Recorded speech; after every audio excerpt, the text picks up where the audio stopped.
राष्ट्रीय जगत vision news में आपका स्वागत है। मैं हूं आपके साथ वीना। छत्तीसगढ़ के सुकमा और दंतेवाड़ा की सीमा पर शनिवार सुबह पुलिस और नक्सलियों के बीच मुठभेड़ चल रही है। इस मुठभेड़ में 15 से 20 नक्सलियों के मारे जाने की खबर है। सीआरपीएफ और डीआरजी की टीम ने नक्सलियों को घेर रखा है। ये पूरा मामला केरलापाल के उपनपल्ली का बताया जा रहा है। डीआईजी कमल लोचन कश्यप ने राष्ट्रीय जगत विजन न्यूज की टीम को बताया कि 16 नक्सलियों की डेड बॉडी रिकवर कर ली गई है।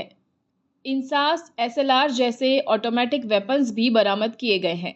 इससे ये स्पष्ट है कि मारे गए नक्सली बड़े कैडर्स के भी हैं। अभी मुठभेड़ चल रही है। डीआईजी ने बताया कि वहीं 2 जवान भी जख्मी हुए हैं जो खतरे से बाहर हैं। ऑपरेशन खत्म होगा तब सर्चिंग की जाएगी।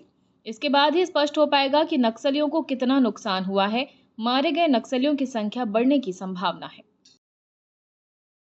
और खबरों में फिलहाल इतना ही। अपडेटेड रहने के लिए हमारे चैनल को सब्सक्राइब कर लीजिए। नई खबरों के नोटिफिकेशन के लिए बेल आइकन जरूर दबाइए। नमस्कार।